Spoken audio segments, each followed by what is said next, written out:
Bago tayo mag-umpisa, baka pwede nyong i-like ang video na to. Malaking bagay ang like sa aming mga content creators. Maraming salamat po.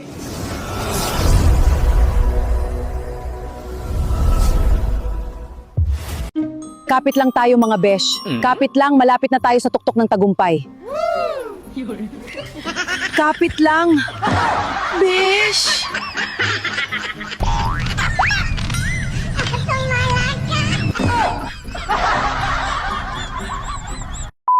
Kaya nga, alam mo mga kababayan, ako I'm really hopeful na itong katulad nitong ginawa sa Ateneo, di ba?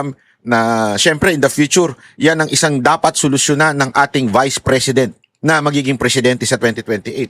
Dapat niya solusyonan yung violence in the school.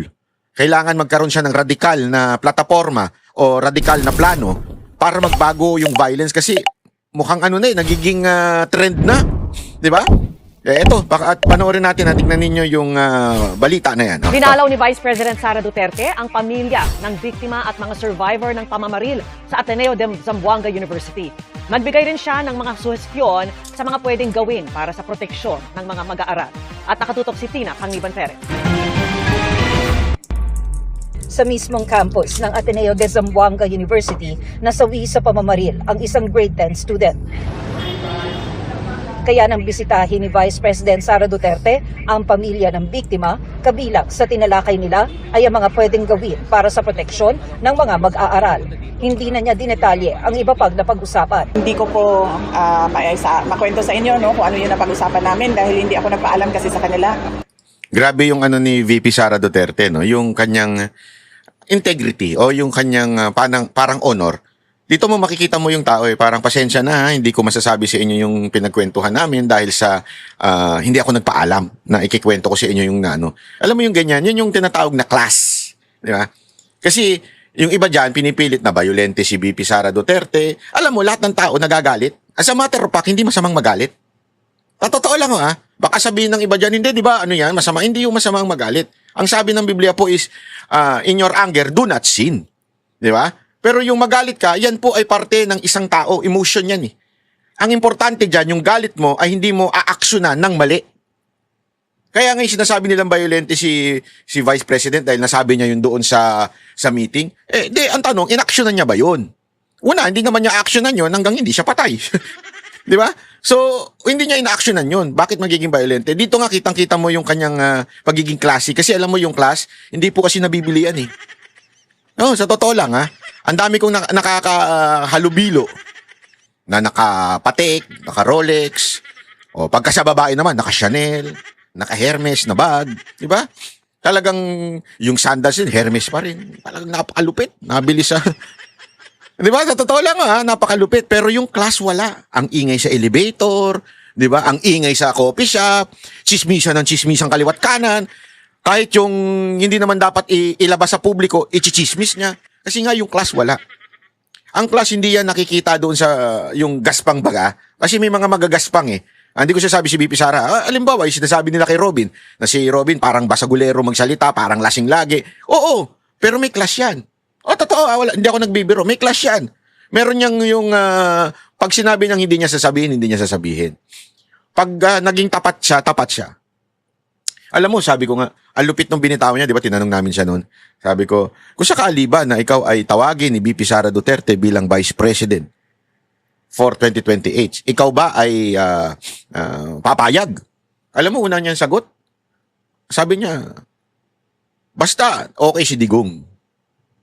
Alam mo, yung parang sandali, si VP Sara Duterte kukuha siya, hindi si Digong. Bakit si Digong? Kasi nga, yung kanyang talagang sabi niya nga, utang na loob na pagiging public servant, walang ibang nag-encourage sa kanya na kung hindi si Digong. Kaya sa kanya niya tatanong. Alam naman po natin, totoo lang. Ito, alam naman ito, medyo, hindi ito publiko, pero kahit magkakaalyado yung si PRRD, siyempre, at anak niya si VP Sara Duterte, at si VP Sara Duterte, kila Baste, magkakaiba ho yan. Tandaan ninyo, hindi ho sila pare-pareho ng circle of friends. As a matter of fact, pansinin niyo si VP Sara Duterte, hindi madikit sa PDP. Pansinin niyo yan, Kahit ang kapatid niya, ang chairman, tama, president pala, ang chairman si Cusi. Kasi nga, iba yung circle of friends niya sa circle of friends ni PRRD, ni Baste. And yet, etong si Robin, he has the guts to say kung sakaling imbitahan siya ni VP Sara Duterte, tatanong sa tatay. Diba? Ibig sabihin niya yung tinatawag na merong may isang salita na mahirap makuha nga yung panahon na ito. Totoo lang ha. Kaya marami nag-aaway-aaway. Kaya nga daming status sa IG tsaka Facebook eh. Mga magkakaibigan nagpaparinigan para mga tanga. Mag-usap na lang kayo. Ba't kayo nagpaparinigan? Kasi yung mga nagpaparinigan, yan yung mga walang itlog yung mga yan, walang bayag yung mga yan eh. Pagka may problema, wag na magparinig. Sabihin mo na lang, pare, medyo dehado itong sinabi mong to sa akin Medyo hindi ata tama to. Ganun. Kung talagang meron kang bayag pero kung yung tapang-tapangan lang, puro parinig, yung mga magkakaibigang babae, paano yung parinigan, di ba? Ako, na-irritate na ako siya ganun. Sa totoo lang Kasi ilang beses na ako chinismis na kung sino-sino eh. Ang daming chismis na ginawa sa akin. Hanggang ngayon naman eh. Hanggang yung may namatay pa nga na nagchismis sa akin na may anak daw eh. Di ba? Sa totoo lang, di ko na pinapansin yan eh. Sa dami-dami ng hindi ko na nga alam kung bayot ba ako o may anak ako. Magkakaiba eh. O bugaw daw ako o manyak daw ako. Ano ba?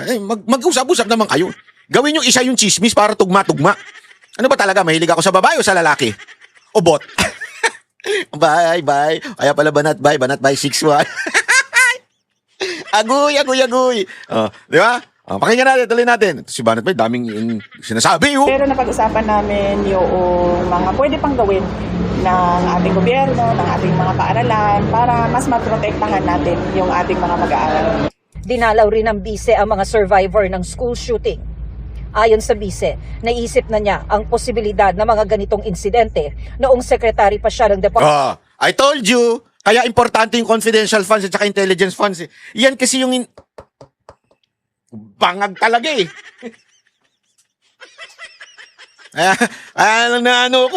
Alam mo kasi, ang tunay na leader,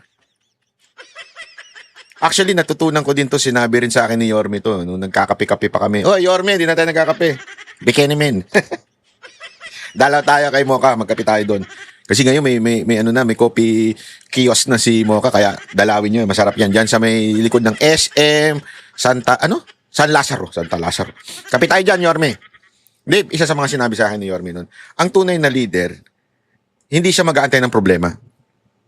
He will create the problem and solve it. Hindi ibig sabihin literal na you will create Ibig sabihin, mag-iisip ka na kaagad. Ano ba ang mga posibilidad na maging problema? Halimbawa sa negosyo. Ano ba ang posibilidad na maging problema dito sa negosyo ko? Hindi ka talong ng talong sa isang negosyo nang hindi mo inaalam kung ano yung maaaring maging problema. Maging sa trabaho.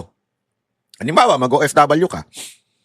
Ano ba ang maaaring maging consequence nito? Kung sakaling pumunta ako ng ibang bansa, mag-OFW ko, ano ba ang mga consequence nito? Siyempre, hindi pa pwedeng, hindi kasi, meron akong kaibigan, sabi, malaki daw kita dun sa Japan. Kaya doon nila ako pupunta, di ba? Magtatrabaho ako doon. Isipin mo dapat anong consequence niyan. Una, hindi ka makakauwi. Yung mga anak mo, baka mamaya maging pariwara yan. Kung hindi pa, meron niyang kasi, may kailangan ng bata, binabantayan hanggang certain age, bago maging adult. Ako yung talaga, as much as kaya mas maano sa akin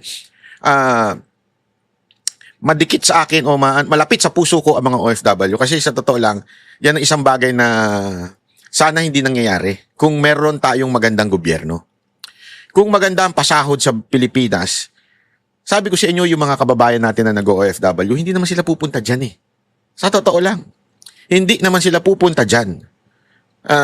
Dahil lang gusto nila mamasyal, hindi. Pagpapasyal, okay lang. Pero kung trabaho, hindi sila. Mas gusto nila makasama ang buong pamilya nila. Sinong gusto maging malungkot sa ibang bansa?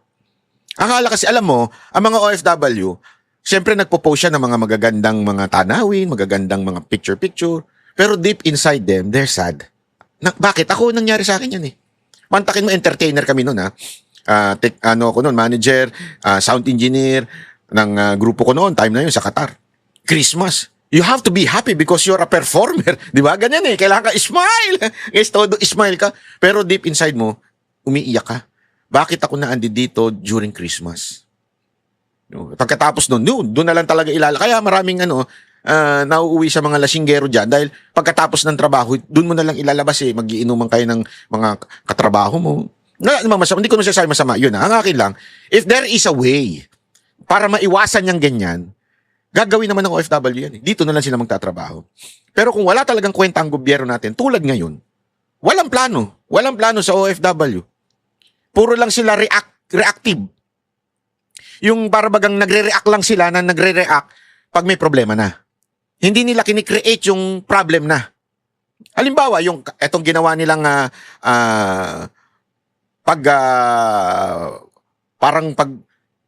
tawag dito, yung ginagawa nilang evil ang mga Chinese. Tapos binan nila yung mga Pogo. Wala akong problema doon. Ako, galit ako sa sugal sa mga Pogo. Pero sana, ginawan nyo ng paraan. Kasi alam mo, maraming kumakausap sa akin ng mga server, mga waiter, waitress, even managers ng mga restaurant. Sabi nila, humihina daw sila. Sabi ko, bakit? Hindi kasi, ang kinikater talaga namin, mga Chinese, Korean. Ano ba nangyari? Sabi ko, sabi, di ba, nung nawala yung tsaka grabe kasi yung crime dito sa Malate, kinikwento nila. May mga nadudukutan, na-snatchan. Kasi sabi ko nga, agree ako na tanggalin yung Pogo, tanggalin ng lahat ng mga kriminal. Whether Chinese, Korean, Vietnamese, okay yan, tanggalin natin yan. Pero dapat merong kang kapalit na gagawin to attract them. Ang problema, wala. Wala tayong ginagawang sa tourism. Kasi nga, yung presidente natin, hindi visionary. Hindi siya yung advance mag-isip. Mataas mag-isip, kaya mataas talaga. Pero yung advance mag-isip, hindi siya ganun. Yun ang problema natin A leader should be a visionary. Bakit? 'Di ba? Sabi nga, a man without a vision, without a country or without a vision is mawawala o malulost. Ano ba yung mismong verse na yun? Maganda kasi yung verse na yun. Maganda yun. Laging nasa utak ko yun yung about the vision, My people perish without a vision. Yon. Sabi dito, ano yun? Where there is no vision, the people perish. Proverbs 29:18. Ang ganda niyan.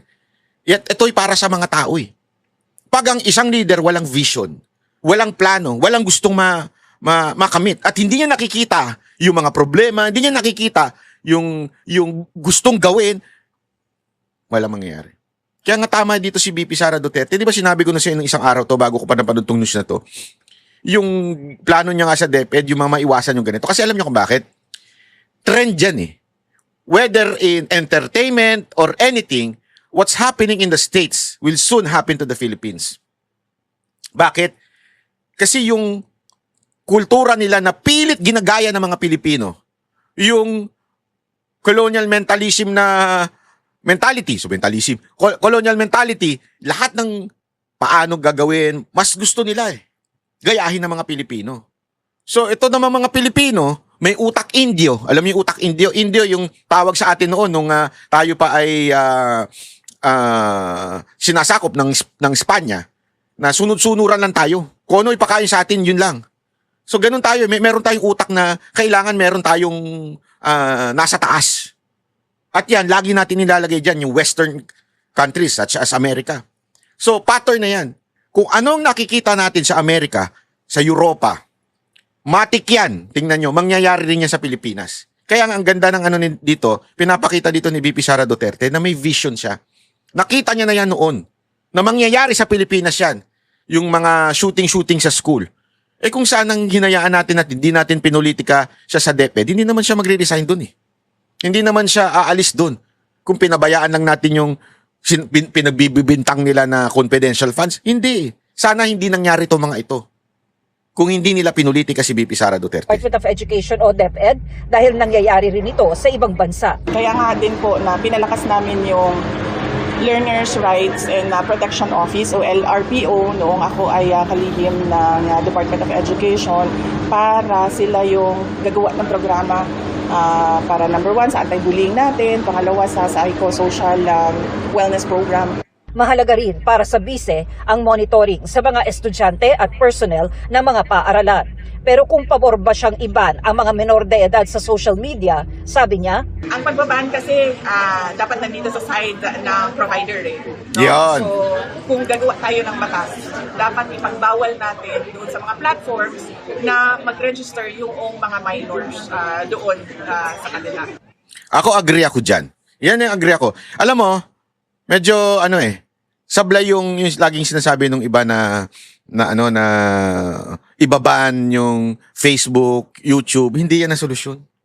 Yan yung utak ni Ontiveros na makitid. Utak Ontiveros yan, yung ganyang style.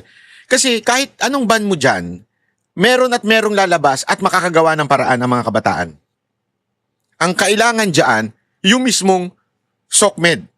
Tama yung sinabi ni Robin eh. Ipatawag yung Meta. Pag hindi nyo nasolusyonan yan, bakit nagkakaroon ng access ang mga kabataan dyan?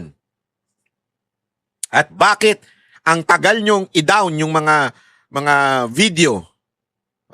Yun ang iban mo. Yung mismong Facebook. Kasi pag binan mo na makapasok yan sa Pilipinas, wala na yan. Hindi na makakapasok yan. Kahit anong gawin mo. Hindi ko sinasabing iban yung Facebook ha. Pag hindi sumunod yung Facebook, pag hindi sumunod yung YouTube, kaya nga sabi ko nga sa inyo importante rin na yung leader may utak. Magkakatulad lang ni Ontiveros ang leader. Sus, patay tayo dyan. Yari tayo dyan. Talagang para tayong magkakaroon ng another what is empathy? Ayun. Gano'n na lang, yun na lang. Magkakaroon tayo ng ganyan.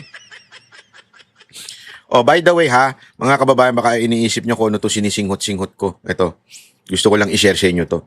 Nabili ko lang to, kung gusto nyo may art to catch. Hindi ko to po promote dahil lang gusto ko i-promote ha. Pero nakatulong sa akin eh.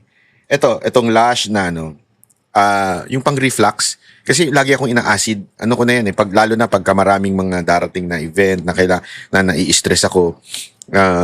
Ina-acid ako yung yung umaakyat yung acid reflux. Yun na nangyayari. At kahit nung pambata ko, nangyayari na. Lahat na ng gamot na isipin ninyo, nagawa ko na. Okay? Kasi since noon pa to talagang ko eh.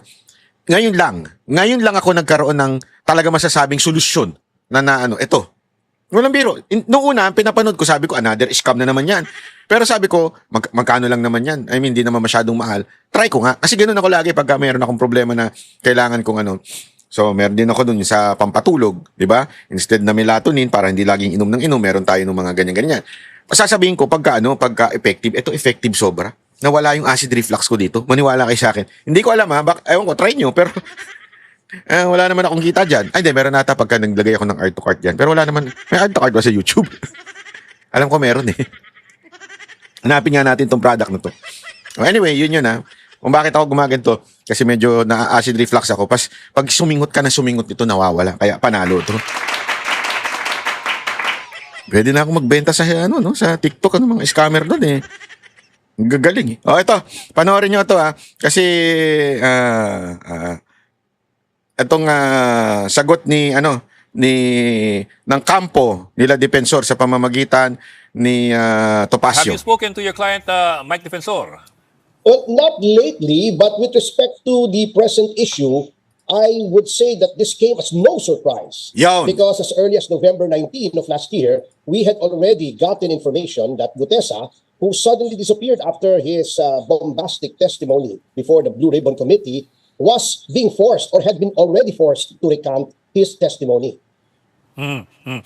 Pero sir, our problem... Maalala niyo yan, November pa yan. Naalala niyo, November pa yan, nagkano na ng nalaman na at ilang beses na rin nabulgar at naikwento ni Mike Defensor yan na meron siyang video at lumabas na nga rin yung video na kung saan sinasabi niya na tinako talaga yung pamilya, hindi dahil sa pera kaya nag-recant etong si Gutesa. At nilabas yan ni Defensor recently lang nung nagkaroon ng press con. Pinakita niya yan. Inilabas yan. Kaya nga nagtataka ko, yung mga media, lalo na yung meron ako napanood na na nag-comment na media na yung 3 bugok doon. Sa loob-loob ko, kinakampihan nyo talaga si Romualdez? Don't tell me until now you don't realize na si Romualdez ang may kagagawa nitong lahat nanto, kasama yung kanyang pinsan na si Marcos. Are you playing dumb o talagang nabayaran lang kayo? Hindi kasi parang ang dating sa kanila, talagang dinidiscredit nila ng todo-todo si Marcoleta. Alam ko galit kayo kay Marcoleta kasi si Marcoleta, diretsuhan magsalita yan sa media eh. Hindi yun naman nilalabas eh. Ganyan si Marcoleta eh. Kaya itong mga media, galit na galit kay Marcoleta. Pero not naman to the point na kinakampihan nyo na etong si Romualdez. At parang nagpapaniwala talaga kayo na hindi totoo yung sinabi ni Gutesa. Tanga, ewan ko kung tanga ba kayo o talagang bayaran lang kayo talaga. O tuloy natin to. Here is that it's a he said, she said situation. Eh. On one hand, Gutesa saying na he was, what was the word he used? He was practically forced out of fear and anxiety to sign an affidavit prepared daw by Senator Marcoleta. On the other hand, of course, you're saying now that your client is a victim of somebody who was forced to recant.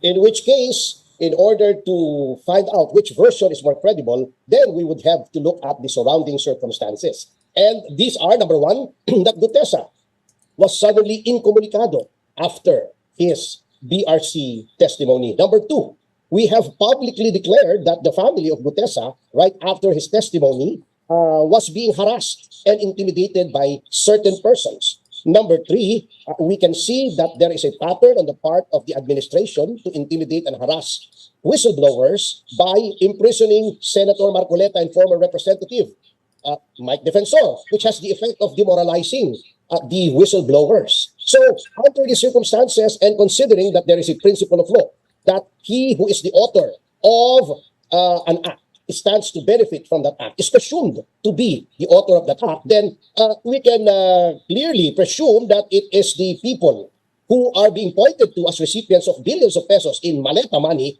who may be behind the pressure on the part of Sergeant Gutesa to recant.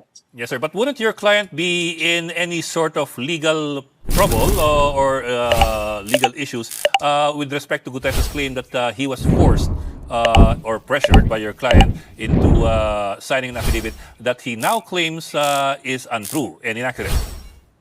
That is exactly what the government wants to happen.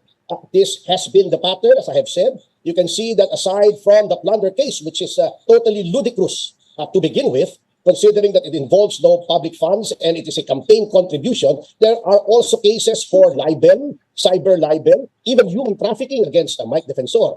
And of course, Gutesa would also be in legal trouble for saying one thing under oath one day and saying another thing under oath the next day. So it all boils down to what does Gutesa have to gain, what does Mr. Romualdez have to gain from the recantation, and what do Senator Marcoleta and Representative Defensor have to gain, except for the national interest in exposing an anomaly or corruption in government. Yes, sir. I understand, sir. Pero on the other hand, the plunder case against Mike Defensor and Senator Marcoleta, some would say that that's an entirely different issue altogether. And to your point po, that it involves no public funds, the plunder law provides for the violation of plunder with public funds and with private funds as well.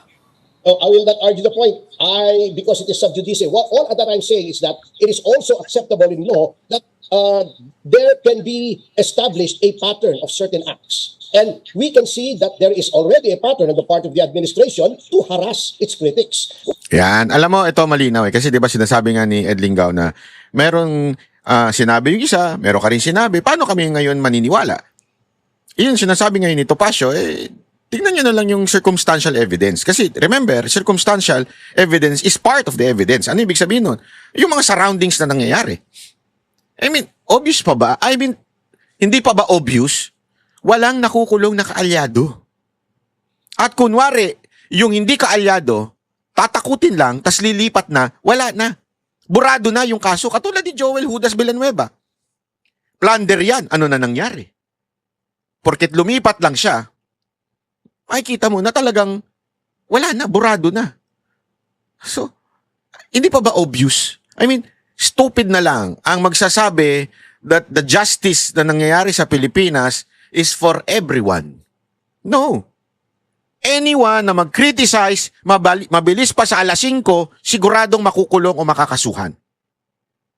Imagine niyo nung dating kaalyado nila si Loren Legarda, walang kaano-ano. Nung hindi na nila kaalyado, naglabasan na yung kaso. Every time, kaya natatakot yung mga tao ngayon, mga public official or mga politicians na kumontra sa gobyerno. Kasi talaga namang kawawa ka. Kawawa kapag kumontra ka sa gobyernong ito. Pattern na po yan. Yan yung circumstantial evidence. Kaya nga, yung pananakot, kaya nagre-recant. Diba? Dahil nga sa pananakot, yan ay kitang-kita natin dun sa 4 na ex-Marines at itong kay Gutesa. Alam mo, kawawa si Gutesa dito sa totoo lang. Although sabi nung pamilya, may narinig ako through someone na kasi tinatakot talaga daw. Sabi ko, okay, tinatakot, pero sana ako papayag lang ako yung hindi, binabawi ko yung ano. I mean, sana ganun na lang eh. Binabawi ko yung mga sinabi ko. Pero nandamay ka pa ng mga ibang tao na alam mo namang inosente. Idadamay mo pa si Marcoleta, si Defensor, maging si Rowena Guanzon, idadamay mo pa para lang maproteksyonan ng pamilya mo. I mean, it's not ano. Sana nakipag-negotiate ka, sinabi mo na lang, hindi mo na lang idadamay, babawiin mo na lang. 'Di ba? Yung statement mo before. Kasi kawawa naman yung mga inosente. Ligtas ka nga. Tandaan mo, may pamilya rin si Marcoleta. May pamilya rin si Defensor. May pamilya rin si Rowena Guanzon. At may mga reputasyon niyang pinag-iingatan. Tapos masisira lang dahil do sa inventong recant mo. Na lumabas naman na yung audio mo na kausap yung asawa mo. Na sinasabi mo tinakot ka, kaya ka nag-recant o nagbawi. I mean, tapos itong mga media, ewan ko, kupal talaga yung mga media. Mas talagang pinaniniwalaan pa nila yung pag-recant nito dahil galit lang sila kay Marcoleta. Diba?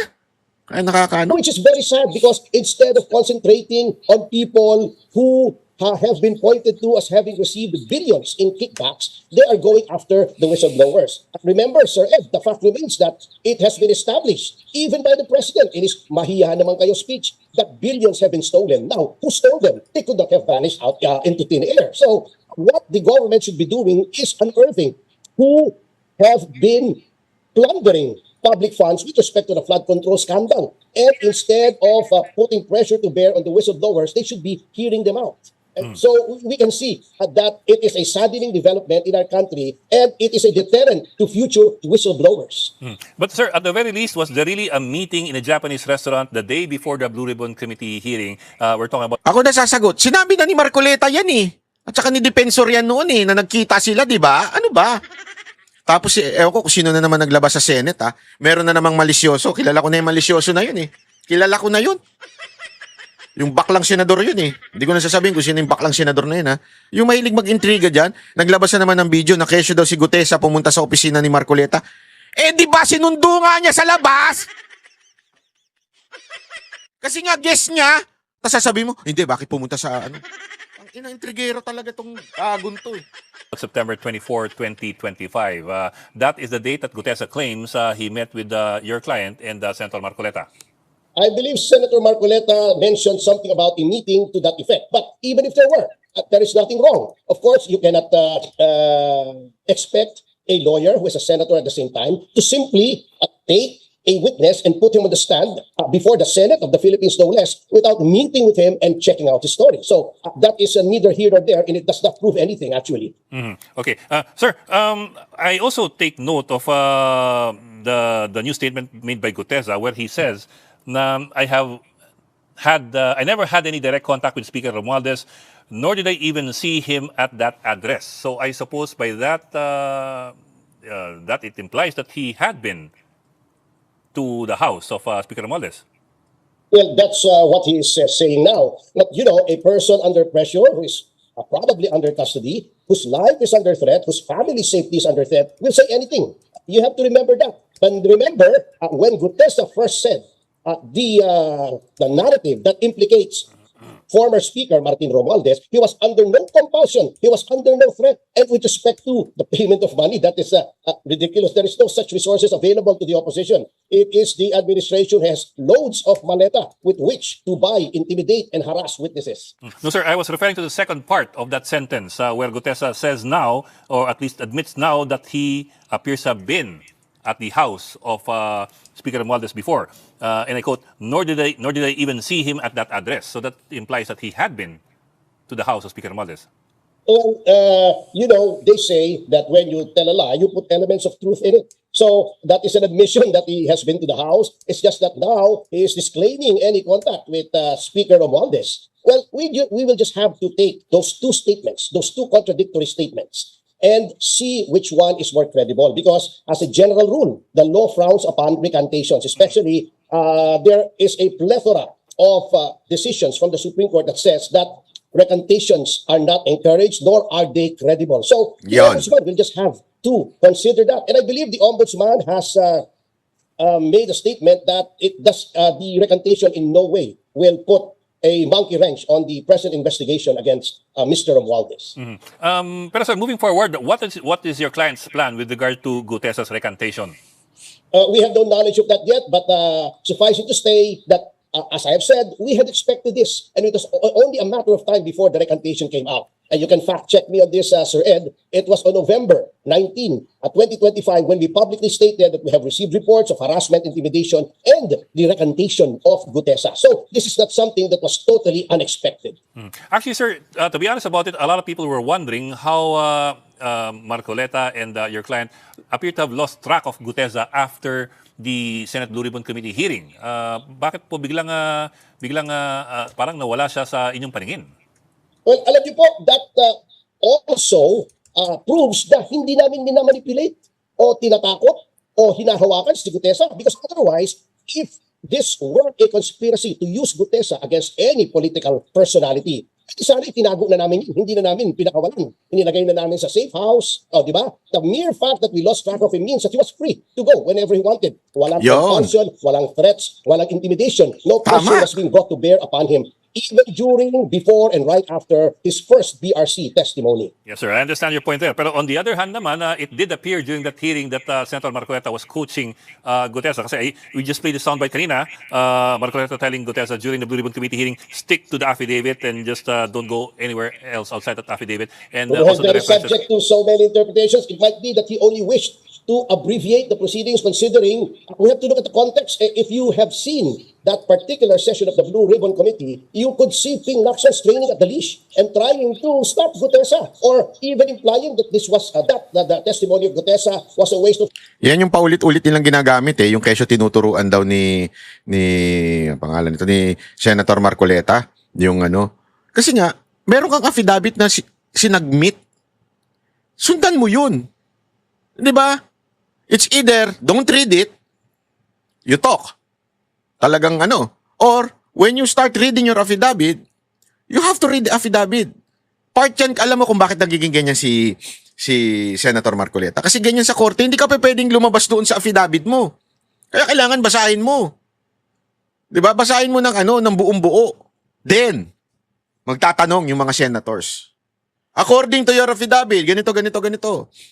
Bakit ganyan? O doon yun i-cross-examine. Hindi naman pinipigilan ni Marcoleta yung mga senador na i-cross-examine. Ito masama. Yung ginawa ni Lacson. Ano yung ginagawa ni Lacson? Siya ang sumasagot doon sa dalawang witness niya na nakatakip ang muka. Di ba? Na nakatakip ang muka, tapos kesyo ganito ganire. Di ba? Naalala nyo nun? Dito ba? May nakita ba kayo na tinanong si Gutesa? Tapos ang sumagot si Marcoleta? Wala. Yung pagbabasa ng affidavit, normal yun na dapat basahin mo yung affidavit mo. Nakakaligtaan niya siguro dahil natataranta siya o kaya naman siya ay, alam mo yun, minsan ganun din ako pag nagbabasa, minsan nakakaligtaan ko Lalo na pag medyo malabo na mata. Di ba? So walang masama doon na paulit-ulit na nire-rewind ng mga media na para bagang ang dating, tinuruan. Hindi tinuruan yun. Ganun lang talaga. Pagdating naman sana, ba't di nila punahin? Never pinuna ng media to. Tandaan niyo, never pinuna ng media yung kay Lacson. Na pag tinatanong ni Marcoleta, ang sumasagot si Lacson doon sa witness. Yun ang merong tinatago. Halatang halata. Pero bakit tahimik ang media doon? Alam ko na. Alam ko na. Kasi nga, tropa nila si Lacson. At galit sila kay Marcoleta. Kung sino man ang... Kasi bakit naging ng tropa si Lacson? Kasi nga, si Marcoleta at saka si Lacson laging nagbabangayan yan galit sila kay Marcoleta, 'di ba? So kung sino yung kaaway nung kaaway mo, ay kakampi mo na. Totoo yung, 'di ba? Ganun naman lagi. So kung may kaaway ka, 'di ba? Si kuwari kaaway mo si C. Sabihin si letrang C ang kaaway mo. Tapos si letrang B kaaway din si C. So gagawin mo, kaibigan mo na si B, 'di ba? Ganun yun. Matuloy natin to Topacio, attorney. Matalino talaga itong ang bata natin should not have been done. So you should see it in that context, Sir Ed. Okay. Sir, so moving forward, you do not see any legal action from your client's part as far as Gutesa is concerned? At least This as of now. happened only, I think, yesterday Yeah. or the day before. So this was very recent. And as you know, my client is incarcerated, and it's quite an effort to be able to communicate with him. You have seen how he was treated by the police. He just wanted to speak to the media, and yet he was bodily restrained, causing him physical pain. So we'll consult with him and get guidance from him as to what our next action will be on this particular matter. Okay. Ayun, grabe, no? Ang lupit, ang lupit. Oh, eto pa ha, pag-usapan natin to. Saan na yan? Yung kay Guanzon naman. Okay, Glenn. Laila, nasa linya natin si Attorney Rowena Guanzon. Ay, sa Attorney Rowena Guanzon. Good morning po, Attorney. Good morning, Ate Laila, Kuya Gen. Yes, good Oo, morning. Mayong aga. Mayong Oo, aga. aga pa ko bugtaw ni Gutesa. Gani, ano bang natabo nga... Kaintindihan na yung dalawa. Anong natabo kay diri kay Kudesa man? Oo nga, nag-record ka. Attorney. Kwan sa kuno daw is a resurrected man. Oo. Talaga naman itong si Gutesa. Oh. Nakita ko lang yung statement niya eh. Oo, Kaya ang oo, dami oo. tumatawag. Oo. Sabi niya dun sa statement niya na, di ba bumaligtad na siya? Yes. Na hindi daw totoo yung lahat ng affidavit niya at sinabi niya dun sa Blue Ribbon hearing ni Senator Marcoleta. Mhm. Sabi niya, pinilit lang daw siya ni Senator Marcoleta at ni former Kong Mike Defensor. Okay. At sinabi pa niya na may tumawag sa kanya na galing sa opisina ni Senator Marcoleta Mhm. at inalok na kung gusto niya akong tawagan si Attorney Guanzon para sa kanyang salaysay o affidavit ay bibigyan siya ng numero. Mhm. Kaya pati ako, Nadami dito. oo, parang ibig niya sabihin kasama ako doon sa conspiracy ni na Senator Marcoleta at Mike Defensor na Okay. gamitin lang siya laban kay Martin Romualdez. Nako. Pero sinabi din niya na hindi naman daw siya nag-contact sa akin. Talagang hindi. Sinungaling na yan. Pakialam ko sa kay Gutesa na yan. Layo-layo naman paano kung magiging kliyente yan. Oo. Pero Eh, baka inisip nadamay niya. Nadamay ako. Kasi alam nila na siyempre friend ako and supporter of Senator Marcoleta. Kaya dinadamay na naman nila ako. Pero may magagalit dyan sa ginawa ni Gutesa, si Ombudsman. Mhm, mhm. Attorney, itong si Gutesa, after niyang tumistigo doon sa Senate Blue Ribbon Committee, biglang nga nawala, hindi na siya naging visible. Attorney. Ang tago siya, pinatago siya. Mhm. Sigurado naman, hindi naman ako obvious naman yan. Bakit babaligtad si Gutesa? Nakatestify na siya. Hindi perjury yun. Oo. Di ba? Kasi nag-testify na siya under oath eh. Oo nga, oo nga. Pinabit lang niya, hindi walang perjury dahil di naman siya nakatestify. Nag-testify siya doon.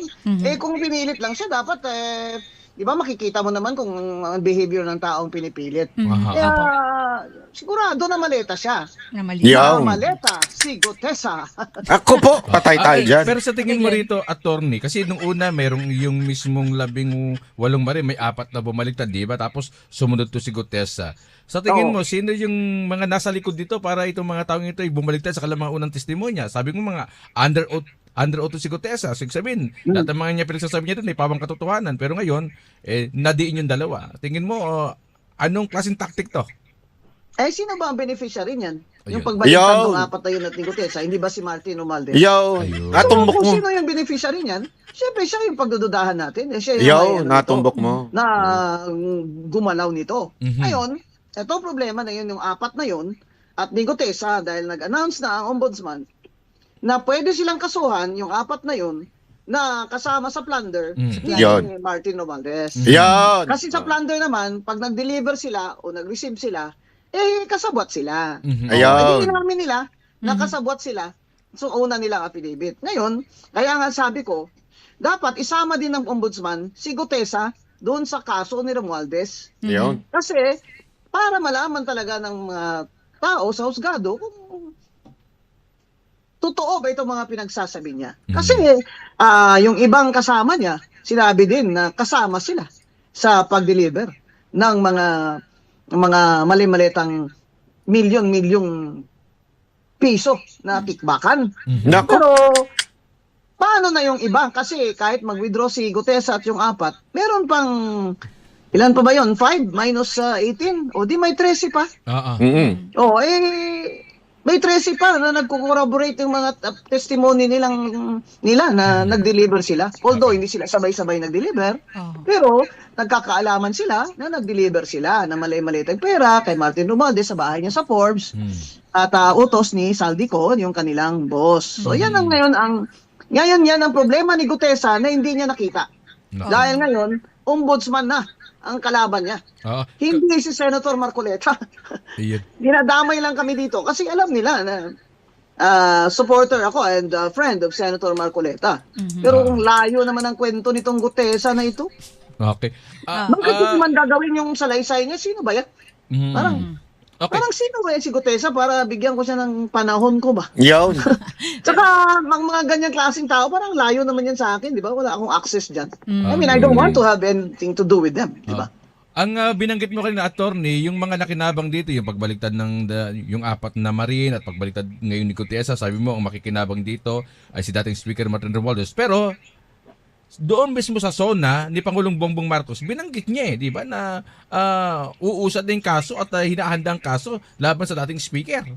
Hindi naman niya pinapangalanan. Parang hindi niya masambit yung parang si Darth Vader sa Star Wars. He who cannot be named. Ano ba? Minipit ba mga dila nila na hindi nila masabi ang pangalan niyang pinsan niya? Matagal na po yung zona na yan. Napakatagal na. Last year pa, sinabi natin makukulong siya. Wala naman siya nakulong. Ngayon, kailangan patunayan na yan ni BBM at na Ombudsman na itong si Martin Romualdez ay hindi po yan untouchable. Ngayon, si Gutesa, nadagdagan pa ngayon. Akala ni Gutesa nakaisa siya. Ngayon, sakit ng ulo niya. At ngayon, sigurado, pag dinamay siya ng Ombudsman sa plunder case, kasama siya. Makukulong ni Martin Romualdez. Kasi hinog na yung kaso na yan Yan sinasabi ng Ombudsman Hinog na yung kaso na yan ni Romualdez. Pinag-aaralan mabuti. Kasi siyempre si Romualdez, maraming abogado, maraming pera, di ba? Kaya matitinik din yung mga depensa niya. Pero sa presinto ka na magpaliwanag, kumbaga. Yun! Kinulong nyo nga si Senator Marcoleta na walang perang isang kusing galing sa gobyerno, ginawa niyong plan. Kaya lang medyo, ewan ko parang sana totoo na kasuhan ito ni Remulla, di ba? Ng plunder kasi baka mamaya kwento-kwento lang ni Remulla. Alam mo naman si Remulla, puro yabang lang minsan di ba? Sana. Abangan natin Sa susunod pa nating mga video ay pag-uusapan natin yan ingat kayo ngayong weekend Huwag niyong kakalimutan. Always be happy and spend time with your family. Yun. Ako po si Banat Bay. Kita-kits po tayo.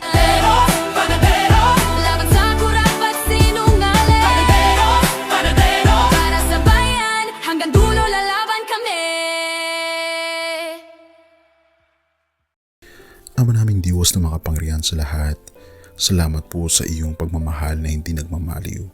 Sa gitna ng kaguluhan sa aming bansa, turuan niyo po kaming magtiwala sa iyong hustisya at hindi sa hustisya ng tao. Linisin niyo po ang aming mga puso at ituro niyo po ang tamang daan ng katotohanan at pag-ibig. Tulungan niyo po kaming maging ilaw sa gitna ng dilim at ipakita sa mundo na may pag-asa pa sa pangalan ng aming Panginoon Hesus. Salamat po sa pag-ibig po ninyo at salamat sa pagdinig ng aming mga panalangin at iligtas niyo po kami. Sa pangalawa po ninyong pagparito at patawarin po kami sa lahat ng aming mga pagkukulang at pagkakasala sapagkat ito po ang aming samutiling sa matamis na pangalan ng aming Panginoon Hesus. Amen. Sa lumang silid, mag-isa kang tahimik.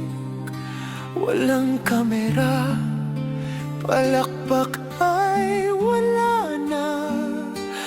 Ngunit sa bawat pader ng bayang iniwan mo, may pangalan mong di na mabubura.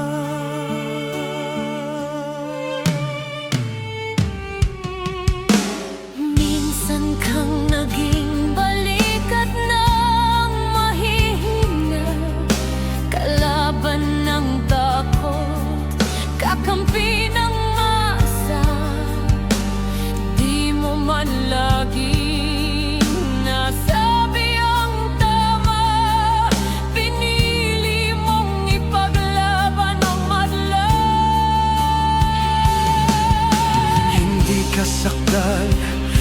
kaya naming lahat.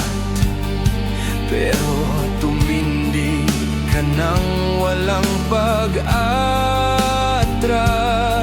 At ngayong pagod ka na, tatay, kami naman ang sasalo ng bawat bigat.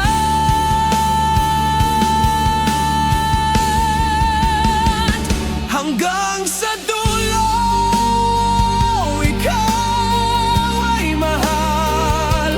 Kahit papagod na ang iyong katawan. Tatay, salamat sa iyong paglaban. Ngayon, kami naman hanggang sa dulo. Di ka namin iiwan. Ang kwento mo'y dala ng bayan.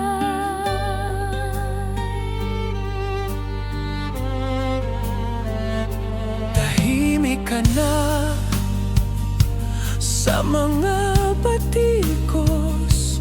Wala nang tugon, wala nang galit. Pero sa mata ng mga maralita, naroon pa rin ang tapat mong alaala. Marami mang di nakaintindi, marami pa rin ang di nakakalimot. At ngayong wala ka ng kapangyarihan, tatay, ang magtatanggol sa'yo ay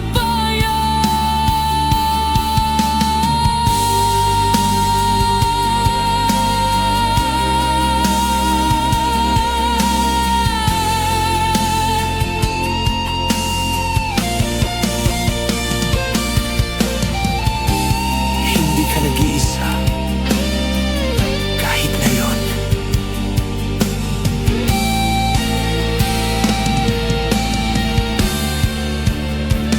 Hanggang sa dulo, tangan ka pa rin sa puso ng batang minsan mong pinakain. Hanggang sa dulo, di ka nag-iisa. Ang dasal ng bayan ay sa'yo pa rin. Tatay, kami naman ang lalaban sa ngalan mo, sa alaala mo. Hanggang sa dulo, dalangin ka ng puso ng masa.